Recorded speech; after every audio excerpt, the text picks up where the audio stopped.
Hello everyone. Ngayon naman ay panonoorin natin yung sagutan ni Kiko Pangilinan at saka ni Senator Robin Padilla tungkol sa pagpapababa ng age na 10 years old yung makukulong kasi nga 'di ba sobrang dami ng pangyayari na kung saan ang mga sangkot o ang mga kriminal ay 10 years old.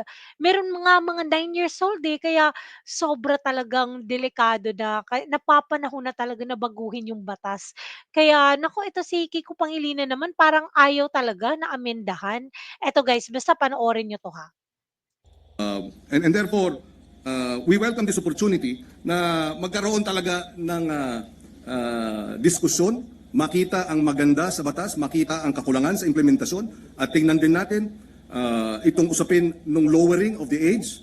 Ako, ang punto ko, palagay ko, masyadong mababa ang 10 years old. Although even if you're 10 years old, again, uulitin ko, at ikaw ay nag-commit ng rape, minimum 1 year mandatory confinement. Pwedeng ma-extend dahil yan naman ang sinasabi ng batas. Ako po ay naliligayahan sapagkat kayo po ay bukas sa debate at pagdiskusyonan. Yan naman po yung lagi naman natin dito yan sa Senado. Tayo'y open sa kahit anong amendment, sa kahit anong gusto niyo pong gawin. Ang kailangan lang po natin talaga, katulad po nung sinabi ng aking talumpati kanina, kailangan po itong marinig, kailangan itong pag-usapan, kailangan ang mga biktima ay marinig din sa komite. Kung ito po ay pag-uusapan na sa komite ni Senator Alan Peter Cayetano, mas maganda din po na marinig din sila. Alam nyo, mahal na kaibigan, Senador Kiko Pangilinan, yung pagkakataon na ang kabataan po natin sa ngayon, kapag sila ay nakita nila, kasi na tayo easy-easy lang, at alam naman natin na kayo po mismo ang nagsabi, may problema sa implementasyon at napanood pa nila ngayon yan. Nako, lalo na naman lalakas po ang mga loob ng mga sindikatong bata. Ako po'y kaninang-kanina, habang nag-uusap po kami ng aking legis, sabi ko sa kanila kanina, alam niyo kung yung mga brilliant mind na mga criminal minds na yan, kung ito ay kanilang i-exploit, talagang mag-aalaga ka talaga ng mga batang wala na sa kanilang pag-iisip. Ito lang pong pagpapababa natin ng edad. Ito po ay kailangan meron din tayong ganung warning na sana po buksan din po natin ang isip natin sa usapin ng kailangan na. Hindi po wala kang kailanman nasasabihin sa inyong ako'y kontra sa mga bata o hindi, doon lang ako sa karumal-dumal, doon lang ako sa hinus. Doon lang ako sa hindi masikmura. Ako na to ako na po ito, hindi ko masikmura. Si Robin na po ako Nakita ko na ang worst of the worst, sabihin niyo na. Pero ako hindi ko masikmura. Yun lang po ang punto ko. Wala ako kahit kailan wala ako ditong kinokontrang personal o wala. Ako kung ano lang ang nasa kalsada, kung ano lang ang nasa 8% ng ating mga taong bayan, kung ano ang nararanasan ng mga naghihikahos sa mga lugar na ang kahirapan po talaga, at ang mga kalukuhan, at ang mga nandyan na ho talaga. Ito po inilalatag ko sa inyo. Ako na po yung boses niyan. Kahit po sa sinasabi natin, makukulong yan, madadala doon. Alam nyo, ang isa ho dapat natin pinag-uusapan kung magkakaroon tayo talaga ng youth detention center. Kasi ako po talaga, patawarin niyo po ako. Itong mga gumagawa ng ganitong kasalanan, hindi po yan pwedeng hindi mangulungan. At sinasabi niyo po, nandyan sa batas niyo yan, naniniwala po ako na dapat silang mangulungan talaga. Ang problema, hindi po nangyayari. Hindi po talaga. At iyan po ang nangyayari sa ground. Narinig niyo naman po ang sinabi din ng ating kasama, ni si Senator Raffy, talaga pong may problema sa implementasyon. Kaya sana po, kapag tayo po'y nag-hearing, nag-usap-usap, huwag po nating isipin na yung batas po ninyo ay hindi po, never ko po yan gagawin, sir. Never. Ako po, gusto ko po magtulungan po tayo para mas ayos po natin kung ano ang future ng ating mga kabataan, kung saan ang direksyon po nila. Katulad po ninyo ako, sumasama po ako sa inyo. Yun lamang po, ang dala ko po sa inyo ay point of view ng ibang naratibo naman. Naratibo po yan ng isang taong nakulong. Nakita ko, mga mata ko, ako po mismo, nung binanggit na ni Senator Bato kanina, yung patungkol sa mga akyat bahay. Hindi naman po ako naging akyat bahay, pero pag nabasa niyo po yung aking biography, nakita niyo po yan. Talagang nagamit po tayo, talaga ng mga sindikato, nung ako'y bata. Kaya alam ko po ang pasikot-sikot talaga ng mentalidad na to. Kaya sana po, sa usapin na yon, makinig din po kayo sa akin. Total, malinaw naman po na tayo po ay binigyan ng pahintulot ng konstitusyon. Ang sabi, hindi naman lahat pwede kayo abogado dyan. May iba't iba kayong pwedeng magsasaka, pwedeng artista, pwedeng ex-convict. Dahil naniniwala ang saligang batas na lahat po tayo ay may mako-contribute dito sa plenaryo na to, dito sa institusyon na to.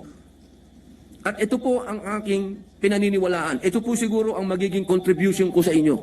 Nasabihin po sa inyo kung ano talaga ang estado ng ating criminal minds. Kasi talaga po yan, talaga po eh. Wala na po tayong magagawa. Tanggapin na natin na nandito yan at paano natin naharapin. Sabi nga po, oo.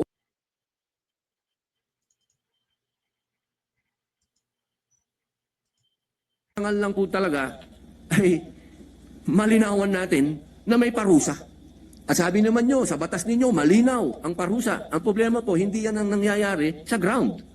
Kaya kailangan po talaga nating revisahin. Kailangan po natin talagang pag-usapan. Kailangan po nating upuan. Kailangan natin itong pag-usapan ngayon na. Huwag nating i-delay. Hinihiling po natin, mag-hearing na.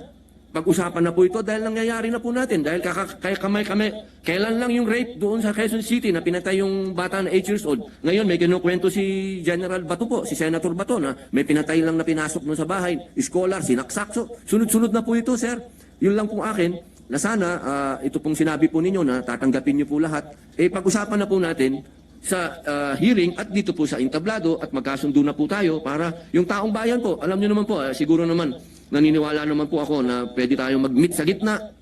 Pag-usapan natin to. Wala naman pong hindi nakukuha sa pag-uusap.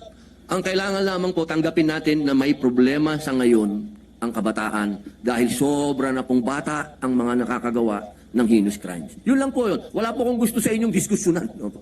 Kami nagpapasalamat na nabanggit ni Senator Padilla itong usapin nga ng nariyan sa batas na dapat may parusa, angkop sa pagiging menor de edad.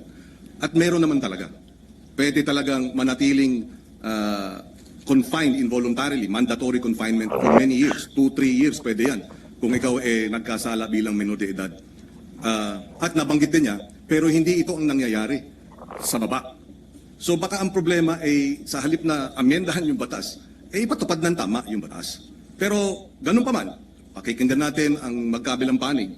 Ako'y naniniwala na ang kakulangan talaga is the implementation of the law rather than amending the law. Dahil pagka na-implementa ng tama, within 24 hours ng report, dapat ang batang involved sa serious offenses ay idadala na para sa mandatory confinement. Mabilis ang hinihiling ng batas na kilos ng gobyerno. Pag hindi ginawa yan, hindi yan problema ng batas, problema ng implementasyon. Kaya tayo ay bukas makinig, tayo ay bukas dun sa mga minumungkahi, pero ang ating paniwala, ang ating obserbasyon ay mukhang may kakulangan hindi sa batas kung hindi sa implementasyon niya ito.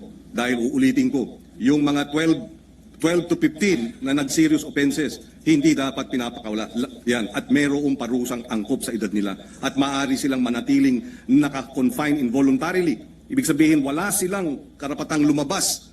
Their liberties are limited by at least 1 year and it can be even more. And finally, siguro, kailangan lang ipaliwanag, hindi po tayo kumbaga, ang sinabi kasi ng ating butihing senador, na siya ay para doon sa mga biktima at ako naman ay para doon sa mga akusado. Hindi po. In fact, yung amendment natin sa batas na ito ay dapat bigyan ng assistance, suporta, counseling ng DSWD ang pamilya at kamag-anakan ng mga biktima. Mandato yan. At pag nagkulang ang DSWD dyan, sila'y mananagot. Hindi tayo panig sa mga kriminal, hindi tayo panig o sa mga children in conflict with the law o yung mga inaakusahan. Hindi rin tayo panig basta-basta sa mga biktima. Panig tayo sa interest ng pagpapatupad ng tama ng batas. Dahil alam ko pag tama ang pag-implementa sa batas, lahat makikinabang. Dahil nariyan naman ang mga probisyon para dun sa mga naging biktima at para dun sa mga children in conflict with the law. Maraming salamat po. Opo, ako po'y natutuwa at nanggaling po sa ating mahal na senador na open po siya sa pagdiskusyonan to. At kanina lang po, nabanggit niyo po kanina, parang open na kayo mag-amenda tapos binawin niyo. Doon lang po ako naguluhan. Pero sana po, pag-usapan na lang po natin. Maraming salamat po sa inyo. Totoo yan. Alam mo yung, open na siya tapos ayaw na naman niya tapos ewan ko sa'yo Senator Kiko ang gulo-gulo mo.